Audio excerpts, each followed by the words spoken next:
안녕하세요. 책 읽기 좋은 밤입니다. 오늘도 찾아와 주셔서 감사합니다. 그럼 바로 시작하겠습니다. 아버지는 늘 인생을 한 방으로 살아왔다. 모든 선택의 순간에서 아버지는 안정적인 길 대신 성공과 실패가 극명하게 갈리는 길을 택했다. 그래서 어머니는 늘 걱정이 많았다. 대체 왜 그런 선택을 하는 거야? 좀 더 현실적으로 생각하면 안 돼? 아버지가 그렇게 모험을 감행할 때마다 어머니는 땅이 꺼질 듯 한숨을 쉬었고 결국 그 한숨이 집안의 공기가 되었다. 아버지는 화가였다. 그저 취미 수준이 아니라 평생을 그림에 바치기로 결심한 사람이었다. 재능이 없었던 것은 아니었다. 그림을 그릴 때면 그의 손끝에서 살아나는 색감과 선들은 보는 이의 마음을 사로잡았다. 하지만 그는 자신의 작품 값을 현실에 맞추지 않았다. 이 정도면 충분하지 않아? 사람들이 살만한 가격으로 내놓아야 팔리지. 내 그림은 내 가치에 맞춰야 해.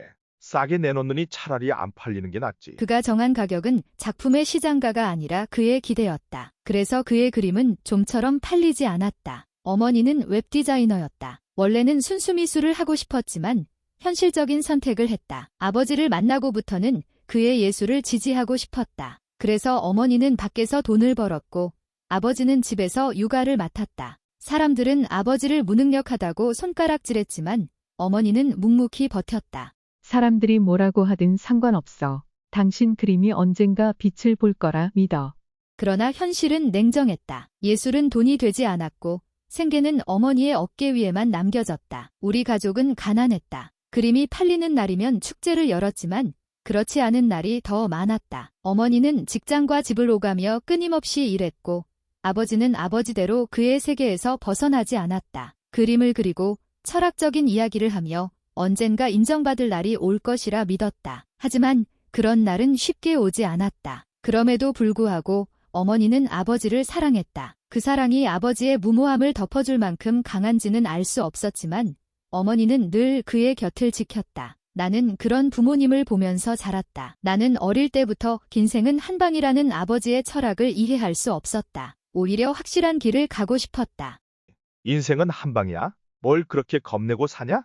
나는 실패와 성공을 반반의 확률로 나누어 걸고 싶지 않았다. 그래서 나는 어머니처럼 현실적인 사람이 되기로 결심했다. 예술은 멀리하고 실용적인 길을 선택하는 것이 내가 살아남을 방법이라 생각했다. 하지만 그렇게 쉽게 결정할 수 있는 문제는 아니었다. 내 안에도 아버지의 피가 흐르고 있었다. 어린 시절, 나는 가끔 아버지의 그림을 보며 생각했다. 저런 삶이 멋있긴 하지. 실패할 확률이 크더라도 아버지는 적어도 자기가 원하는 것을 하며 살고 있으니까. 그러나 나는 결국 아버지처럼 살 수는 없었다. 가난이 너무 현실적이었고 나는 그것을 버티고 싶지 않았다. 나는 나만의 길을 찾아야 했다. 그때부터 나는 현실적인 선택을 하기 시작했다. 실용적인 기술을 배우고 안정적인 미래를 준비했다. 하지만 여전히 마음 한편에는 아버지처럼 자유롭게 살고 싶은 욕망이 있었다. 그것이 나를 어디로 이끌지는 알 수 없었다. 하지만 분명한 것은 나는 아버지처럼 한 방을 노리지는 않을 것이라는 점이었다. 그러나 인생은 아이러니한 법이다. 나는 그토록 아버지와 다른 삶을 살고 싶었지만 결국 한 방에 모든 것이 뒤집어지는 순간을 맞이하게 된다. 그것은 내가 예측할 수도 준비할 수도 없는 방식으로 찾아왔다. 아버지처럼 살지 않겠다고 결심한 나는 현실적인 길을 택하기로 했다. 하지만 현실적인 길을 가는 것은 생각보다 쉽지 않았다. 나는 무언가에 몰두하는 성격이 아니었다. 내 안에는 아버지의 자유로움과 어머니의 현실 감각이 공존했다. 그 균형을 맞추는 것이 어려웠다. 언니는 자연스럽게 영어에 흥미를 느꼈다. 처음에는 단순한 이유였다. 알파벳이 둥글둥글해서 귀엽다고 생각했고 그것이 공부로 이어졌다. 부모님은 억지로 시키지 않았다. 그래서인지 언니는 더욱 열심히 했다. 그러던 어느 날 언니는 스스로 영어 공부를 제대로 하고 싶다고 말했다. 그 순간 부모님은 언니에게 적극적으로 기회를 제공했다. 반면 나는 그랬던 적이 없었다. 흥미를 가지고 파고든 적이 없었다. 내가 무엇을 좋아하는지조차 몰랐다. 그냥 흘러가는 대로 살아갔다. 그러나 부모님은 나를 그대로 두지 않았다. 이러다가는 정말 아무것도 안 하겠다. 결국 나는 강제로 공부를 하게 되었다. 억지로 공부를 하다 보니 나는 온갖 핑계를 대며 빠져나갈 구멍을 찾았다. 거짓말을 하기도 했고 일부러 딴청을 피우기도 했다. 하지만 그렇게 해서 피할 수 있는 건 한계가 있었다. 결국 부모님은 새로운 방법을 찾았다. 할 것이 없으면 그림이라도 그려봐. 아버지가 내밀었던 스케치북을 보며 나는 한숨을 쉬었다. 하지만 나는 가만히 앉아서 손으로 무언가를 만들어내는 일과 맞지 않았다. 내 몸은 가만히 있는 걸 견디지 못했다. 그래서 밖으로 뛰쳐나갔다. 뛰어다니고 노는 게 좋았다. 그러나 그 안에서도 나는 나만의 흥미를 찾았다. 어릴 때부터 컴퓨터를 다루는 것이 재미있었다. 게임이 아니라 사진을 편집하고 블로그를 꾸미는 일이 신났다. 그때 어머니는 나를 가만히 지켜보다가 조용히 말했다. 너 코딩 배워볼래? 당시 코딩을 배우는 학원은 많지 않았다. 하지만 어머니는 어떻게든 찾아냈다. 나는 처음으로 코딩 수업을 들으러 갔다. 그리고 그곳에서 내 인생을 바꿀 무언가를 만났다. 코딩은 마치 새로운 언어 같았다. 익숙한 알파벳이었지만 그 의미는 전혀 달랐다. 블로그를 꾸밀 때 쓰던 코드들이 눈앞에서 새로운 형태로 변형되었다. 나는 그것이 너무 신기했다. 마치 비밀스러운 언어를 해독하는 기분이었다. 처음으로 내가 즐겁게 몰입할 수 있는 무언가를 찾았다. 나는 그날부터 코딩에 빠져들었다. 어머니는 내게 특별한 기대를 하지 않았지만 나는 스스로 목표를 세웠다. 이걸로 먹고 살겠다.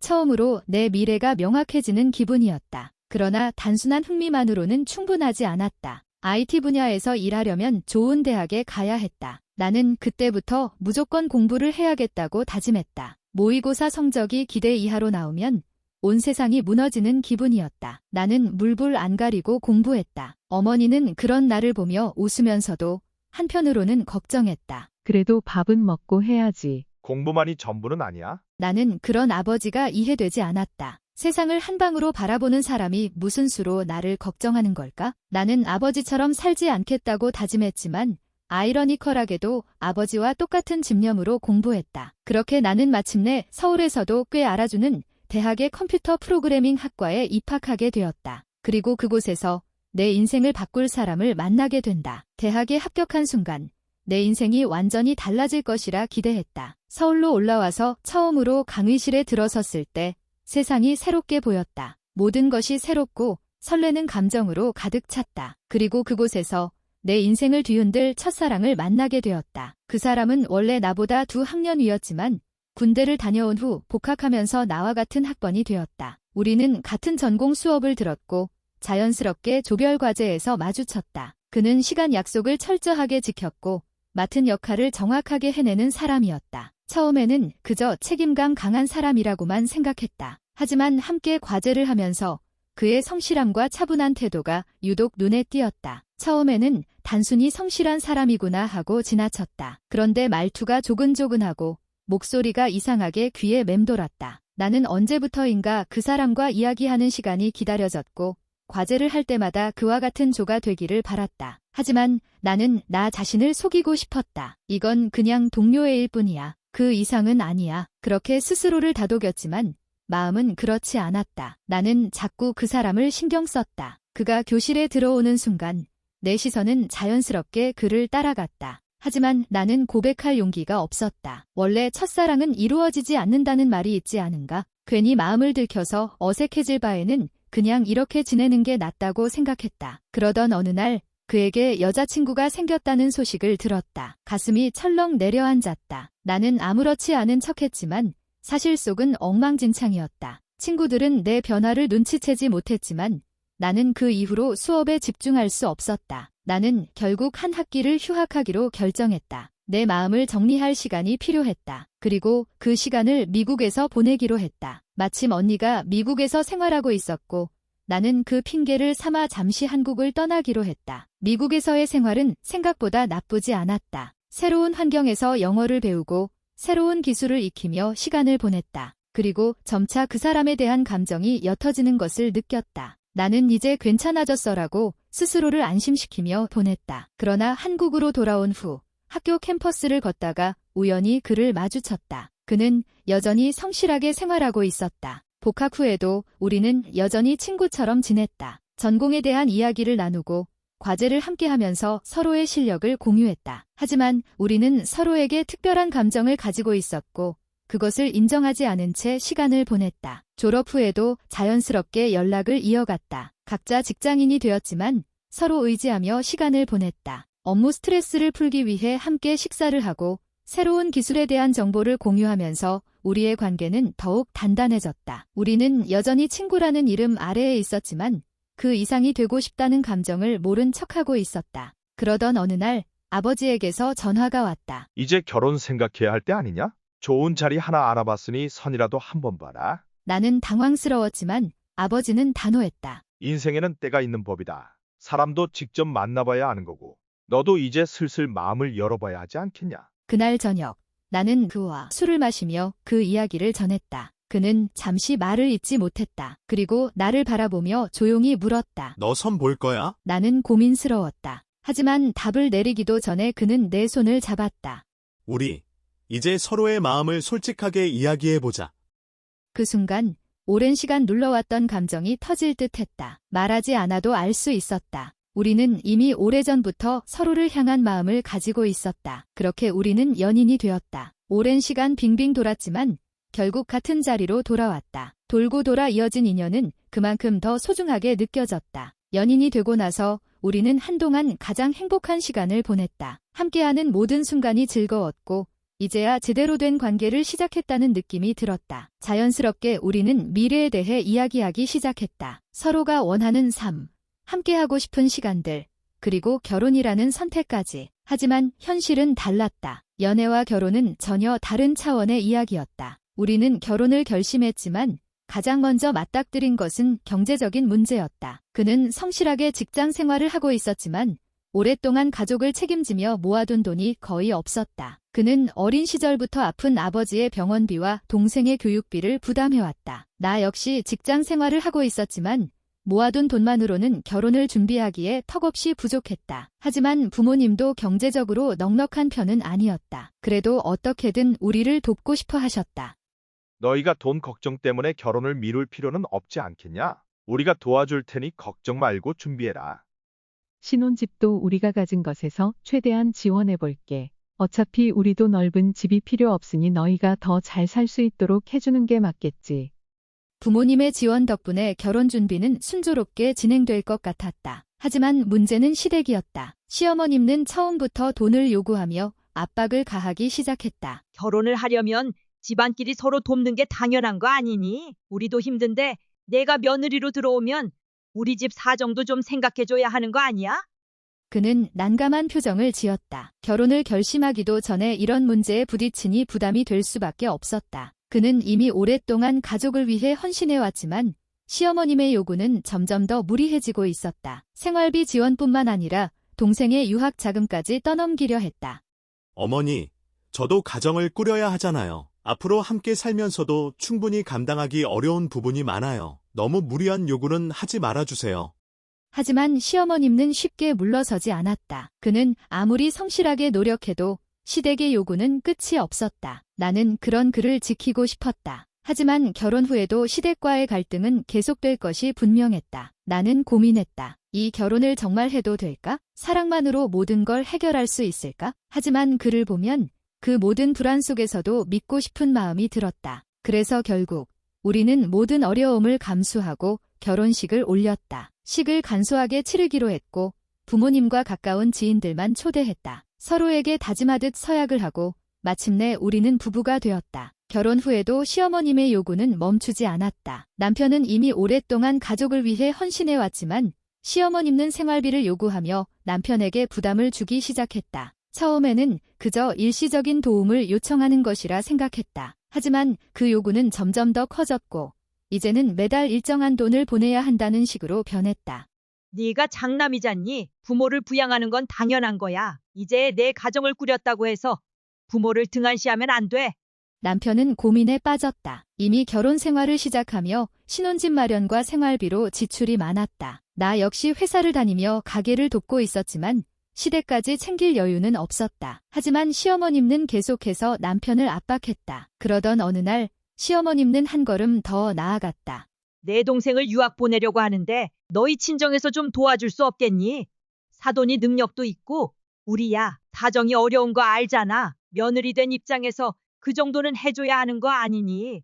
나는 어이가 없었다. 남편은 이미 동생의 학비와 생활비를 오랫동안 책임져 왔다. 하지만 도련님은 공부에 대한 의지도 없었고 철없는 태도로 살아가고 있었다. 성인이 된 이후로도 스스로 돈을 벌 생각을 하지 않았고 시어머님는 그런 그를 오히려 감싸기만 했다. 나는 조심스럽게 남편에게 말했다. 우리도 이제 가정을 이루고 살고 있어? 시댁을 돕는 게 의무는 아니잖아. 그걸 내가 감당해야 할 몫이라고 생각하지 않았으면 좋겠어. 남편은 고민했지만 시어머님의 집요한 요구를 거절하지 못했다. 나는 점점 지쳐갔다. 결혼 후에도 시댁과의 갈등은 끝이 없었다. 사랑만으로 해결될 줄 알았던 문제들이 현실이 되어 우리 앞을 가로막고 있었다. 지치고 힘든 나날이 계속되던 어느 날, 내 몸에 작은 변화가 찾아왔다. 평소보다 피곤함이 심했고 이상하게 입맛도 달라졌다. 혹시나 하는 마음에 병원을 찾았고 그곳에서 예상치 못한 소식을 들었다.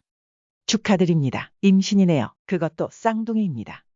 나는 한동안 말을 잇지 못했다. 남편과 나는 언젠가 아이를 갖길 원했지만 이렇게 갑자기 찾아올 줄은 몰랐다. 게다가 한 명도 아닌 두 명이라니. 벅차오르는 감정 속에서 남편에게 이 소식을 전했다. 그는 내 말을 듣자마자 눈물을 흘리며 나를 꼭 안아주었다. 너무 기뻐. 우리가 부모가 되는 거야. 정말 감사해. 이 소식은 곧 친정에도 전해졌다. 부모님은 우리가 좁은 신혼집에서 쌍둥이를 키우기엔 힘들 거라고 판단했고 뜻밖의 제안을 하셨다.